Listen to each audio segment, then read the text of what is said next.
morning guys! How are you guys? So, today is Friday.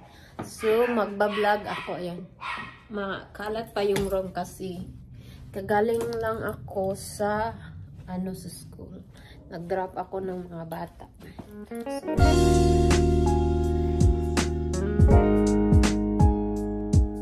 Guys, welcome back to our YouTube channel. Are you watching my video? Ay pala yung vlog ko dahil. So, anyway pala guys, yung panganay ko hindi naman siya kailangan i-hatid kasi may bus siya. So, we pay the service niya kasi medyo malayo din siya. Tapos, pwede ko naman siya i-drop. So, sa hapon hindi ko siya masundo kasi parihar yung labasan nila dito ba sa school. So, anyway, dito maglilinis ako mamaya kasi we sold this house. Guys, so wala pa kaming offer ng bahay kasi nilagay pa namin nung Monday ata yun, nilagay namin sa market, pinalagay namin. So babalik tayo sa Minnesota. So kasi anyway pala dito naman sa Texas, although siguro maganda, pero some area naman hindi maganda siya, some area, pero dito sa area din na tinirahan namin, it's not maganda kasi squatter siya yung area naman, diba? Para akong Pilipinas na nasa Pilipinas ako na nakatira kami sa squatter, diba? Ganon. So anyway, yung bahay dito, yung bahay na bili namin, pinakamalaki, pero meron din siyang bahay din sa area namin na maganda din. Pero in this area kasi maganda yung bahay namin, kasi yung nakapalibot sa amin mga trailer home. Nakikita nyo ba yan? Yan, ganyan yung bahay. So we decide na babalik kami sa Minnesota guys kasi hindi maganda yung trabaho dito para sa akin. Although I don't have problem in Minnesota sa trabaho ko kasi maganda yung trabaho ko doon. Everywhere is kanang makahanap ako ng trabaho. So si daddy naman, hindi ganun siya kaganda yung trabaho kasi alam niyo naman Minnesota is gaano ka lamig doon. So very yung uncommon yung Minnesota. Pero maganda naman yung trabaho ni daddy dun sa Minnesota Kaso siyempre nagpunta kami dito. Anyway, sobrang init din yung Texas. Mainit. So, hindi kaya ni daddy yung init dito sa Texas. And then, hindi din maganda sa health ni daddy na titira siya sa sobrang init kasi may condition si daddy, di ba? So, ayun, we decide na ibinta tong bahay na to. Sobrang laki itong bahay na to. Nang hinayang din kasi ako guys kasi sobrang laki yung bahay. Pero we have a bad experience kasi. So, we have a bad experience. So, anyway, sa benefits naman. So, kailangan namin ng benefits kasi si daddy sobrang mahal yung mga gamot ni daddy. And then, sa Minnesota, cover siya sa akin lahat. So, babalik kami doon. Anyway, matagal na tumira si daddy sa Minnesota. Mga 30 years ata siya doon sa Minnesota. So, alam mo naman na may family din siya dito. So, gusto niya maglipat. We both agree naman na pupunta dito. So, ngayon, babalik kami sa Minnesota kasi hindi ko kaya. May ahas din dito, guys. Akala nyo sa Pilipinas lang may ahas. May ahas din dito. Kasi nga, iwan ko, basta ayaw ko magsalita. Hindi din maganda siya dito. Kasi sa trabaho dito, hindi maganda yung trabaho. Kasi we are near to Mexico. No? Malapit kami sa Mexico. So, hindi maganda yung trabaho dito. Kasi, like me, mahirap mag-apply sa ibang trabaho. Kasi ako nga nag-apply, sinubukan ko mag-apply ng ibang trabaho.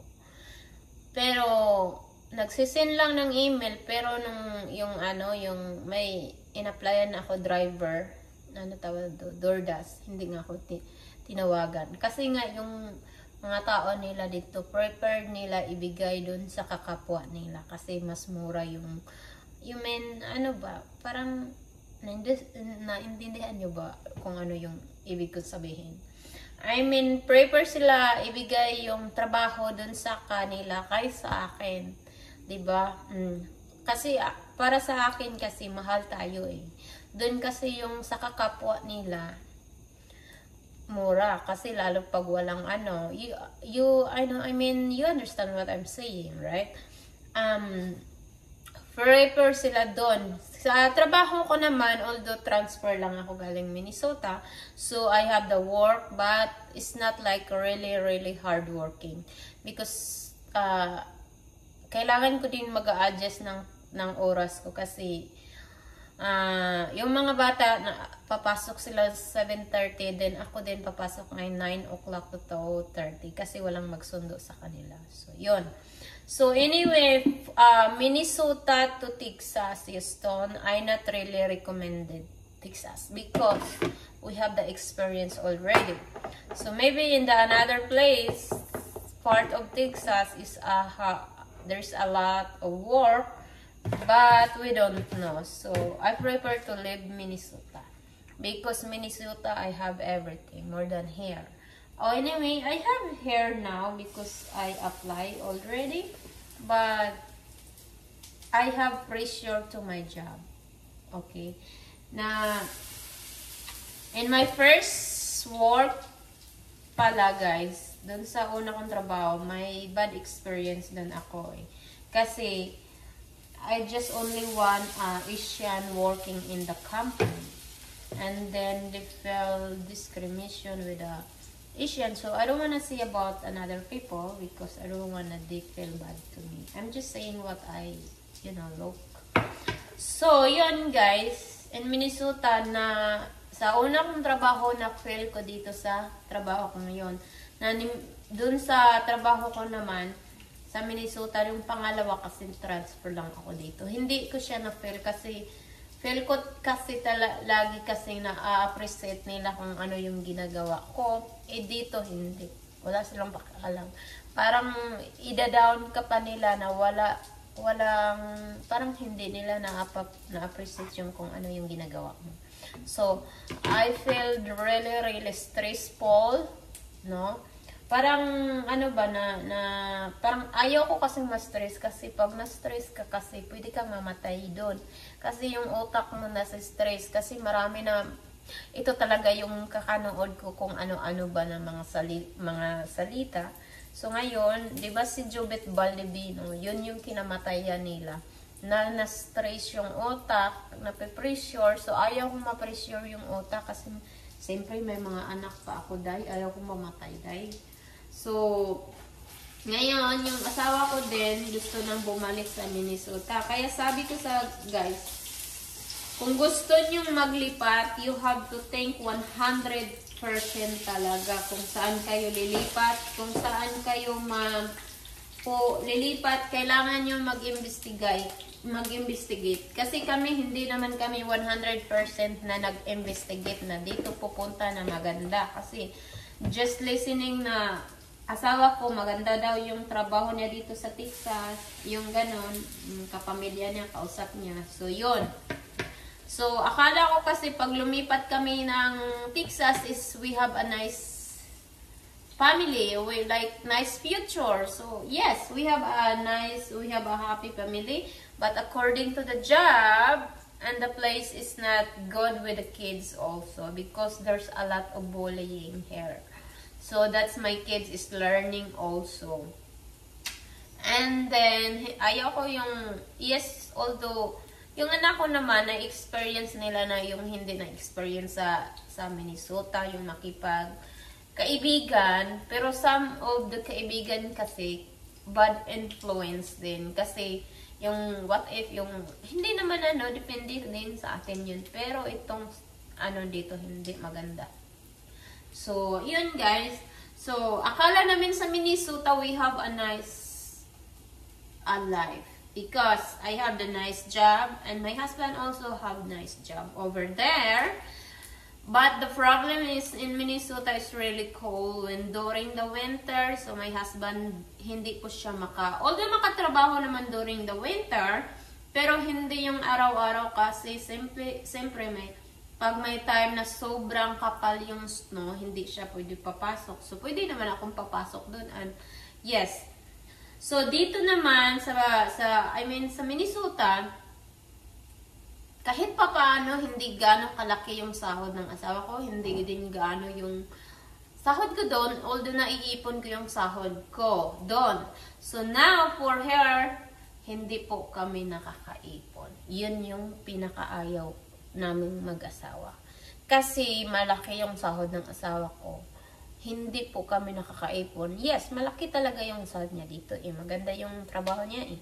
Ang problema po, hindi po talaga kami nakakaipon. Although nakukuha pa namin yung saving nang dahil sa mga although masasabi natin mahal yung bilihin ngayon.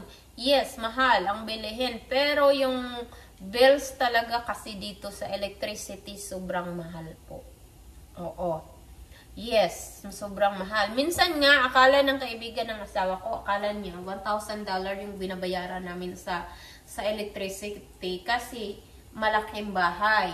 Kasi sa Pinas, mahal yung electricity. So, minsan, pagdating namin dito, bumabayad kami ng $500. Yung refill lang. So, we use a Reliant right now. So, sobrang mahal din yung Reliant.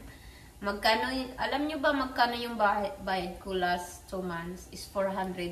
Nakabayad din kami ng $500. And then last month, nagbayad ako ng last week, $375. So, $375 in Minnesota, half year namin gagamitin yan.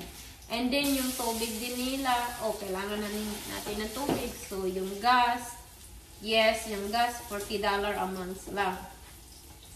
Tapos, ang problema pa dun guys, kung bakit hindi kami nakakaipon ng asawa ko.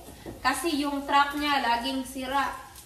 Laging walang aircon. Yun yung sabi ko, pordoy tayo dito. Meron kang trabaho, pero pordoy tayo kasi yung kita mo napupunta dun sa paggawa ng truck niya guys. Yun. Ang masama.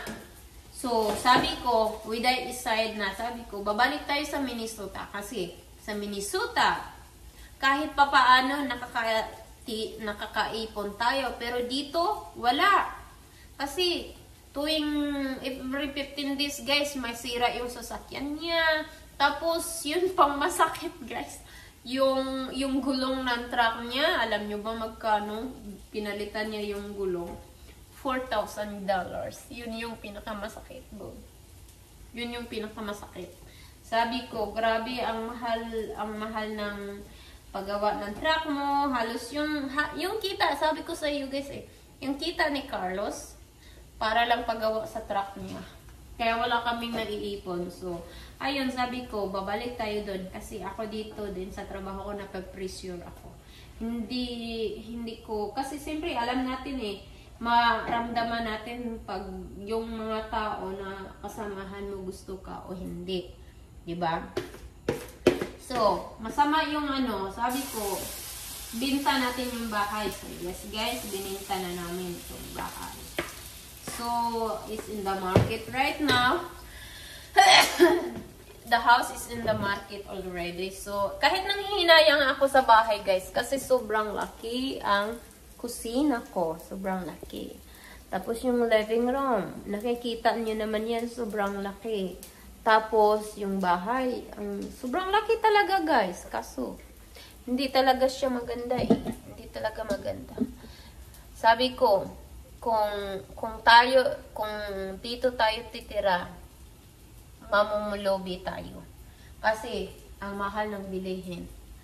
I mean, yung kuryente, doon ka mamumulobi. Tapos, sa truck ng asawa ko, walang iipon. Sira ng sira. Yun. So, anyway pala guys, yun lang yung sinishare ko. Kasi, we upload mga short lang yung mga video na ina-upload ko kasi sobrang busy din ako. Ngayon, nagpapack ako ng mga gamit. Then, papasok din ako mamaya. So, wala na po akong time na magbablog. Kaya ngayon, yung ano na lang, short video na lang yung ina-upload ko para hindi mawala yung ads ko. Kasi kahit pa paano kumikita ako doon sa, dito sa video ko na pagpapablog.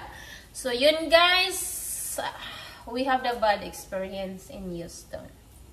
So anyway, now, i-in ko na pala yung vlog natin guys. So, I hope you like my video. Yun yung sinabi ko lang kung ano yung naramdaman ko namin dito. So, walang kasinungalingan, walang totoo po yung sinasabi ko. Yun yung na-experience kasi namin. So, I hope you like my video and you like subscribe and share my video. You can comment below too guys. I open my membership. And then, inubuksan ko yung membership ko. So, wala naman akong, may nagjo-join dun eh. Pero nahihiya din ako sa nagjo-join sa akin kasi wala akong time na isa-shoutout sila guys. So, mega shoutout dun sa nag-join pala sa akin, no? Kasi, I was really busy talaga guys. Kasi pagka-out ko ng 2:30 galing sa trabaho, pupunta ako ng school kasi kailangan ko sunduin yung mga bata. Tapos, pagdating sa bahay, kailangan kong ipagluto yung mga bata, pakainin, paliguan. Kaya wala na po talaga akong time na magbablog. Kaya nag-upload na lang ako ng short video. So, yun guys. So, if you wanna know more than me, you can follow my FB page. Of course, I have the FB page, no? So, I doing the video then. Ina-upload ko ng video doon na short lang. And then, I also doing the TikTok. So, okay. This is Jel Mahosay. Hindi na ako marunong mag-vlog ba? So, this is Jel Mahosay. And bye-bye. God bless everyone.